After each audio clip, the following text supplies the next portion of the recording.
The Battle of Stalingrad, the city that became a nightmare. August 1942. German forces were moving toward the city of Stalingrad on the banks of the Volga River. The German army had already conquered enormous areas of the Soviet Union. But Stalingrad would become something completely different. It would become a battle for every street, every building, every factory, and sometimes every room. The city would eventually become one of the most brutal battlefields of World War II. The German advance toward Stalingrad was part of a much larger offensive. Germany wanted to capture important oil fields in the Caucasus. The Volga River was also strategically important because it was a major transportation route. Stalingrad itself carried another significance. The city was named after Soviet leader Joseph Stalin. Capturing it would have enormous propaganda value for Germany. For the Soviet Union, losing it would be a major psychological and strategic disaster. As German forces approached the city, Soviet defenders prepared for the coming attack. Stalingrad stretched along the western bank of the Volga. Factories, apartment buildings, warehouses, and industrial complexes filled the city. The river behind the city created a difficult situation for the defenders. If German forces reached the Volga, Soviet troops could potentially be cut off from the rest of the Soviet Union. The German offensive began with massive air attacks. German aircraft bombed Stalingrad. Buildings collapsed. Smoke covered the city. Roads were destroyed. Thousands of civilians were caught in the destruction. The city that had once been filled with ordinary life was rapidly transformed into a battlefield. Then German ground forces entered. At first, the German army appeared to be making rapid progress. But the Soviet defenders refused to simply abandon the city. They turned Stalingrad into a fortress. The battle soon changed from a conventional military operation into close-quarters urban warfare. German soldiers entered streets only to discover that Soviet troops were hiding inside ruined buildings. A factory could become a defensive position. A railway station could become a fortress. A basement could become a command post. A staircase could become a battlefield. The destruction of the city created opportunities for defenders.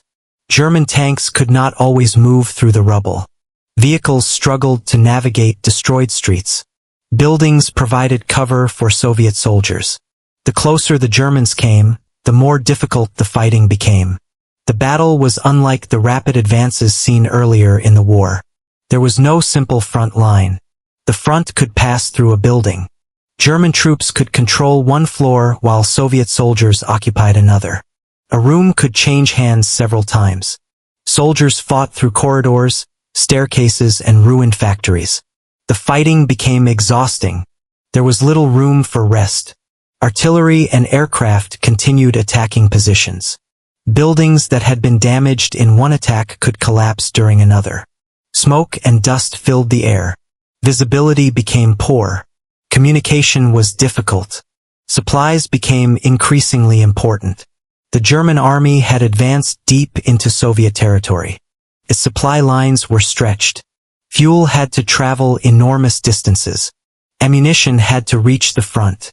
Food had to be transported. The Soviet Union also faced enormous logistical problems. But Soviet forces had one major advantage. They could receive reinforcements across the Volga.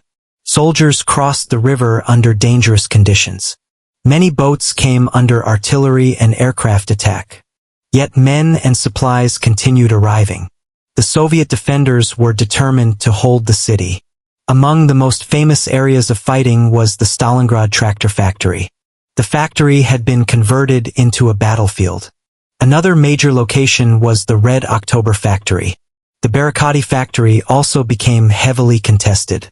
Industrial workers and soldiers became part of the defense. The city itself seemed to disappear beneath the destruction. Buildings became piles of concrete and twisted metal. Roads became trenches. Factories became fortresses. The battlefield was everywhere. German commanders believed that continued pressure would eventually force the Soviet defenders to collapse. But the Soviets were preparing something else. While German forces were fighting inside Stalingrad, Soviet commanders were gathering troops north and south of the city. The objective was not simply to push the Germans out. It was to attack the weaker Romanian and other Axis forces protecting the German army's flanks. These forces were defending long sections of the front. They had fewer heavy weapons and faced enormous Soviet formations. In November 1942, the Soviet counteroffensive began. The operation was known as Operation Uranus. Soviet forces attacked north and south of Stalingrad. The Romanian positions were overwhelmed. The Soviet armies advanced rapidly. Then something extraordinary happened. Instead of attacking the German army directly inside Stalingrad, Soviet forces moved around it. They began closing the gap behind the German Sixth Army. German soldiers inside the city suddenly found themselves surrounded. The German army had become trapped. The situation became a disaster. Thousands of soldiers were now dependent on supplies being brought in by air. German commanders believed that the Luftwaffe could maintain the surrounded army. But the amount of supplies required was enormous. Aircraft could not deliver enough food, ammunition, and fuel.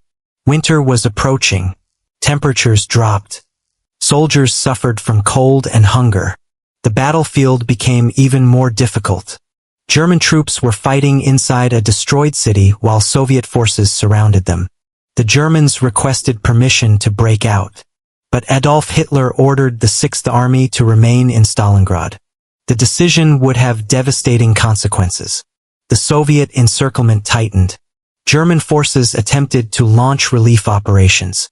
But the relief effort could not break through to the trapped army. Inside Stalingrad, conditions became desperate. Food became scarce. Medical supplies ran low. Wounded soldiers filled hospitals. The wounded often had little chance of receiving proper treatment. Soldiers were exhausted. Many were freezing. The once powerful German army was slowly being destroyed. Outside the city, Soviet forces continued attacking. The Germans were losing territory. Their defensive positions were shrinking. By January 1943, the situation had become catastrophic.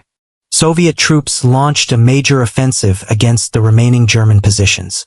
The Germans were pushed into smaller areas. The airfields they depended upon became increasingly vulnerable. Eventually, the last German airfield was lost. The trapped army could no longer be supplied effectively. The end was approaching. On January 31, 1943, Field Marshal Friedrich Paulus surrendered in the southern part of Stalingrad. Other German forces continued fighting for several more days. On February 2nd, organized German resistance in Stalingrad ended. The battle was over. But the destruction was enormous. Hundreds of thousands of soldiers had been killed, wounded, or captured.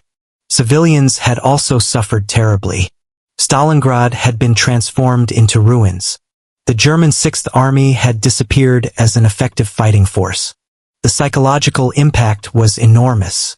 Before Stalingrad, Germany had been seen by many as almost unstoppable. After Stalingrad, that image was badly damaged. The battle demonstrated that the German army could be surrounded and destroyed. It also strengthened Soviet confidence. The Red Army had not simply survived. It had defeated one of Germany's most powerful armies. The strategic consequences were enormous. Germany would continue fighting for more than 2 years. But the initiative on the Eastern Front was increasingly moving toward the Soviet Union. After Stalingrad, Soviet forces would begin a series of offensives pushing German troops westward. The road to Berlin had begun to open. But Stalingrad was not simply a military turning point. It was a human tragedy. The city had become a place where survival was measured in hours. Soldiers fought without knowing whether they would see the next morning. Civilians hid in basements. Families were separated. Hospitals were overwhelmed. Food became precious. Water became difficult to find. The normal rules of life disappeared. The Battle of Stalingrad also demonstrated the terrible nature of urban warfare.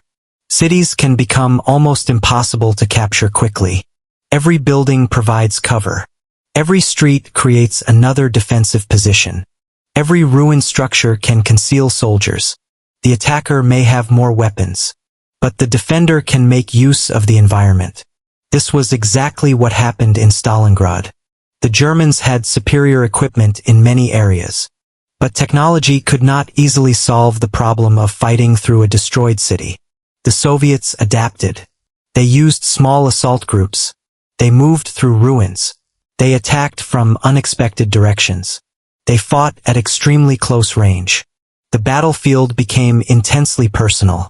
A soldier might see the enemy only a few meters away. This was very different from fighting across open fields. The emotional pressure was enormous. Soldiers had little opportunity to recover. Noise was constant. Sleep was interrupted. The smell of smoke and destruction remained everywhere. The winter cold made everything worse. And behind all of it was the knowledge that retreat might be impossible. The story of Stalingrad is therefore not only about generals. It is about ordinary soldiers who experienced one of the most brutal battles in history. Some entered the city believing the battle would be won quickly. Instead, they became trapped in a nightmare that lasted for months. Others defended their homes and factories even when much of the city had been destroyed. They fought because they believed that losing Stalingrad could mean losing the war. For the Soviet Union, Stalingrad became a symbol of resistance. For Germany, it became a symbol of disaster. The city itself became almost unrecognizable. When the fighting ended, enormous sections of Stalingrad lay in ruins. The survivors faced the enormous task of rebuilding. The war, however, continued. Soviet forces moved west. German forces continued resisting. The Eastern Front remained one of the bloodiest theaters of World War II. But something had changed. The German advance had stopped. The Soviet counteroffensive had begun. And Stalingrad had shown the world that the German war machine could be defeated. The battle remains one of the most studied military campaigns in history. It demonstrates the importance of logistics. It demonstrates the dangers of overextension. It demonstrates how intelligence and strategy can change the direction of a war. But above all, it demonstrates the enormous human cost of war. Today, Volgograd, the modern name of Stalingrad, is a functioning city. People walk through streets that were once battlefields. Memorials stand where soldiers fought. The Volga River still flows beside the city. The factories still represent an important part of its history. But the ruins and memorials remind visitors of what happened there. The Battle of Stalingrad lasted for months. Consumed enormous armies. It destroyed a city. And it changed the course of World War II. Germany had entered the Soviet Union expecting victory. At Stalingrad, that expectation was shattered. The German Sixth Army had been surrounded. Its soldiers had been pushed to the edge of survival. And eventually they surrendered. The battle did not end World War II. But it marked one of the clearest turning points of the conflict. From that moment forward, the Soviet Union increasingly seized the initiative. The Red Army would continue westward. Germany would continue retreating. And eventually Soviet troops would reach Berlin. But that future was not visible in the winter of 1942. At that time, all the soldiers knew was the city around them. Smoke. Snow. Ruins. Gunfire. Cold. Fear. And the desperate struggle to survive another day. That was Stalingrad. A battle that transformed a city into a battlefield and a battlefield into one of the defining moments of World War II. It was a place where entire armies disappeared. A place where buildings became fortresses. A place where the difference between victory and defeat was measured in streets, factories, and ruined rooms. And it was the place where the German advance into the Soviet Union finally met a wall it could not break.